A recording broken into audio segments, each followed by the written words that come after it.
Hello my friends and welcome back. It's episode 38. Let's get this finished.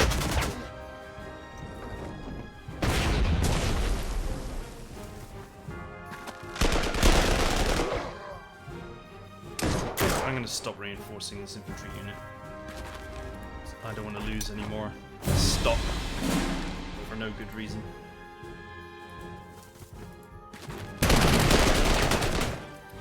Right.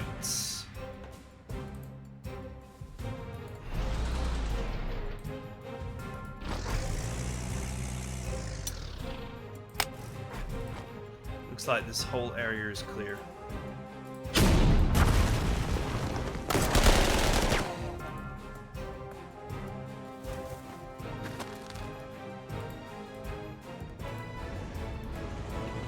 Okay, so that's that done. These are also fully repaired. I think everything is fully repaired that can be repaired. So I might just... well, we'll see.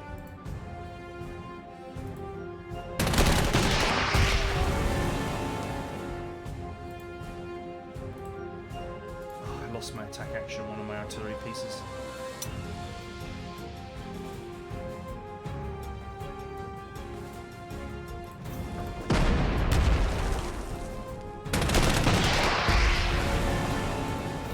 Out of 10, 10 out of 10, 10 out of 10, 10 out of 10, 7 out of 10. Okay, they're all just mega entrenched.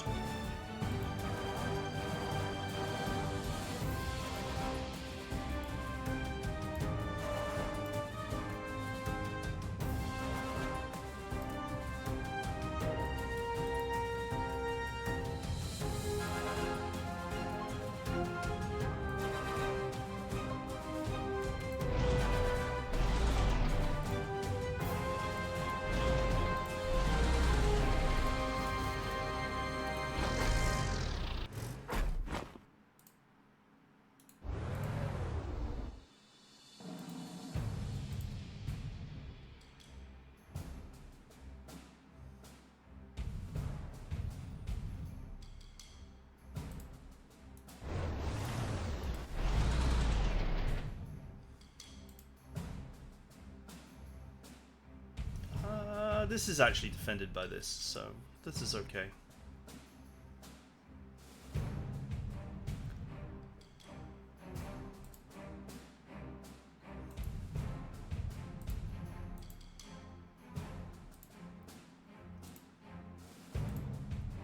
Ironically, the mouse would be really useful here because it's got vigilance and would therefore be immune to any kind of close combat problems.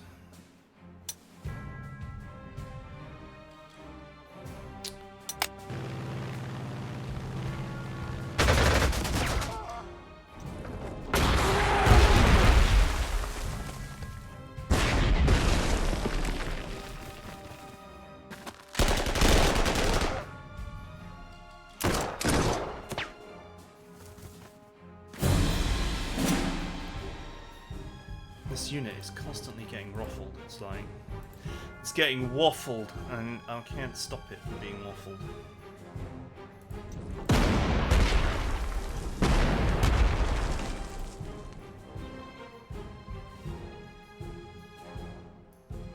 In theory, I shouldn't take damage.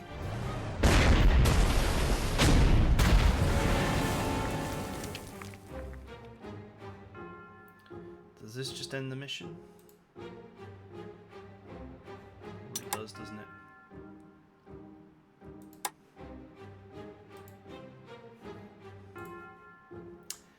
Well,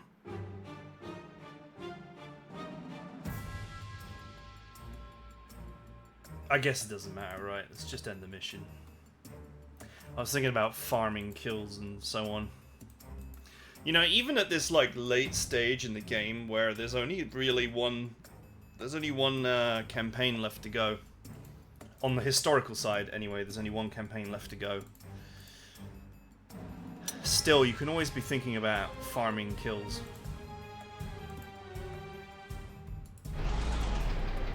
But I'll just call it a day.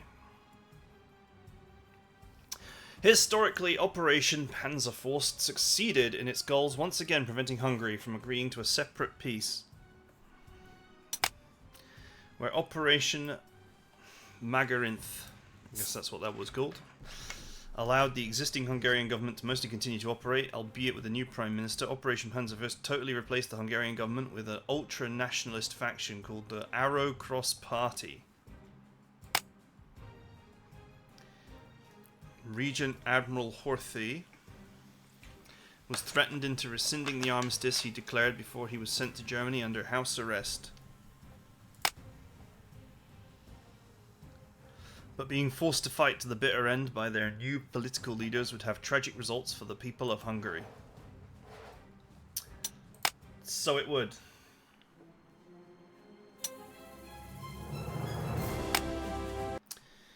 Okay.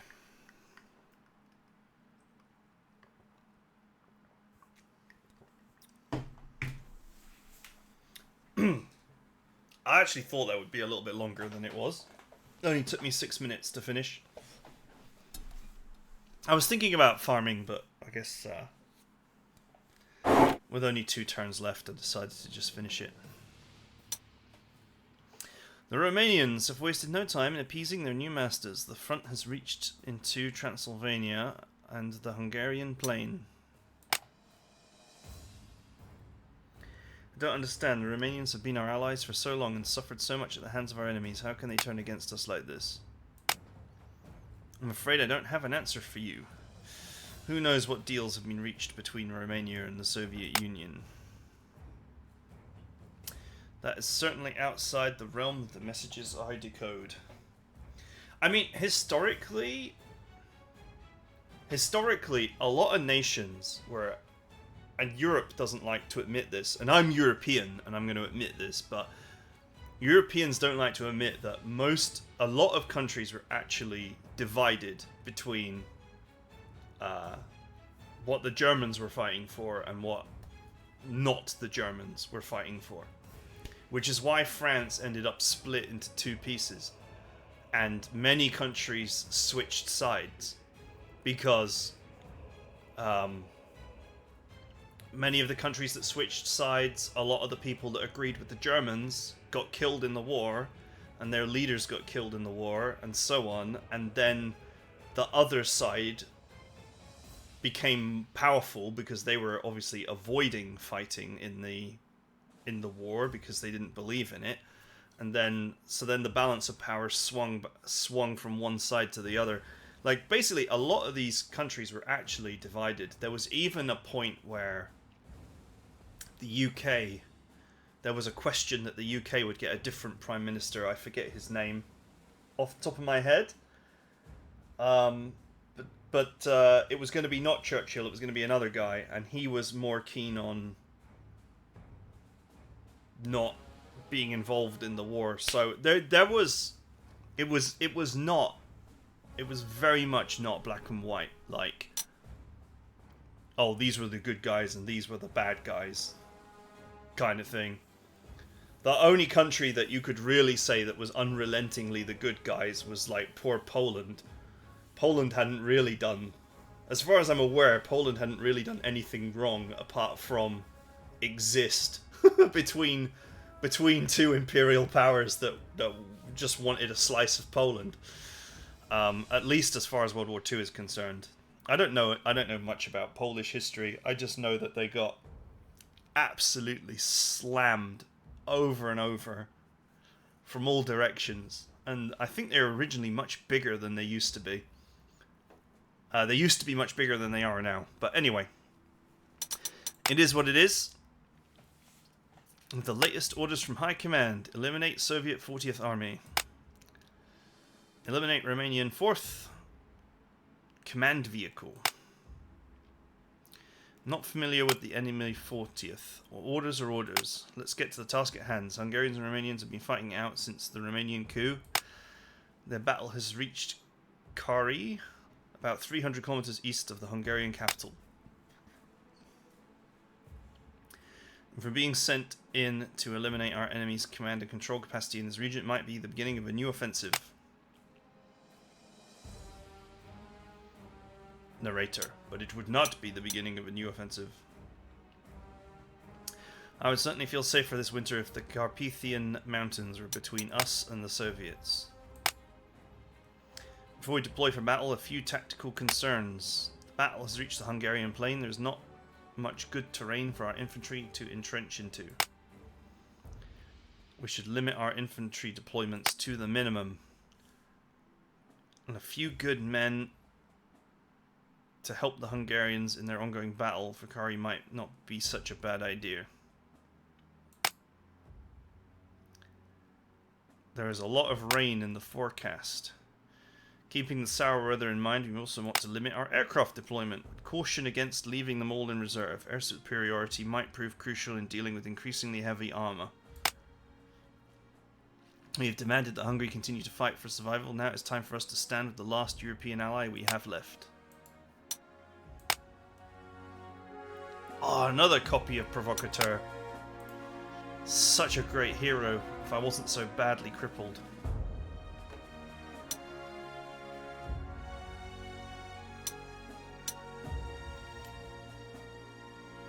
Right, this has to be repaired.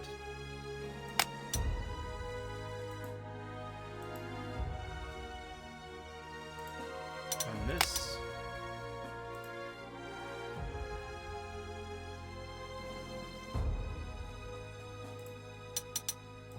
Just have standards replacements for that.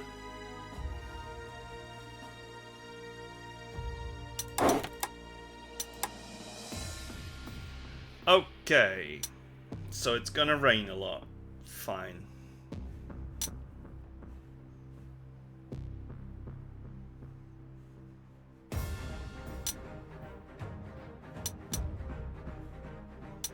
This is a surprisingly small map.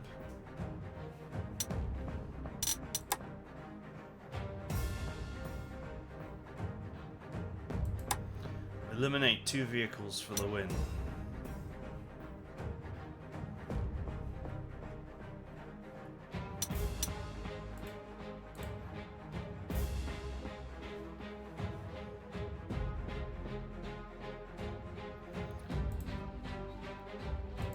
There are a lot of airports around.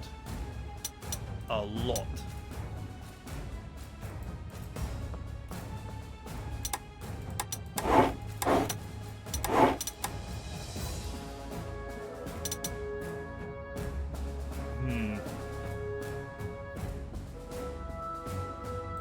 I should probably fix this because it's hugely damaged.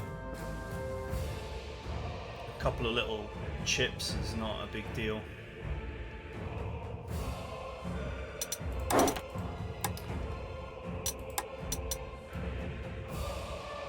New mobile wagon. Is that an anti-aircraft gun? Just gotta wait for the game to load like 300 models.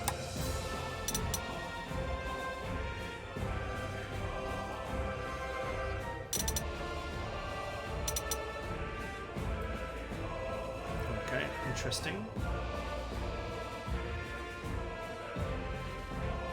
And also a self-propelled 8.8 is new. Okay, I need to think about deployment. This is not the biggest map. 22 turns is a lot of turns.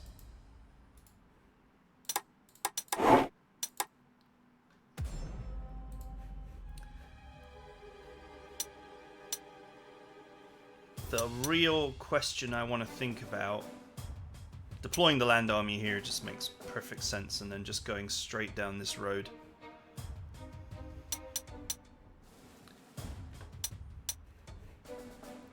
So I guess the real consideration I want to have is whether I want to risk deploying aircraft so close to the front line.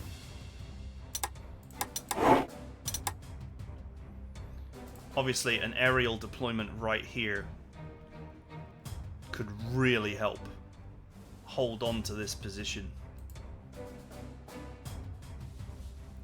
But, conversely, of course, it's going to start raining next turn. And this is an unprotected unit just kind of sat in the open. It would be very easy for the enemy to just walk in and destroy it. Especially if they've got some tanks or whatever here. Conversely, I mean, if it is going to rain a lot, just not taking any aircraft at all might be the right move. Just running pure anti-aircraft gun. After all, I do have AA Veteran. And we can always sweep in and take airports to wipe them out. Okay, I need to think about it. That is it for now. Hope you guys enjoyed it, and I'll see you guys next time.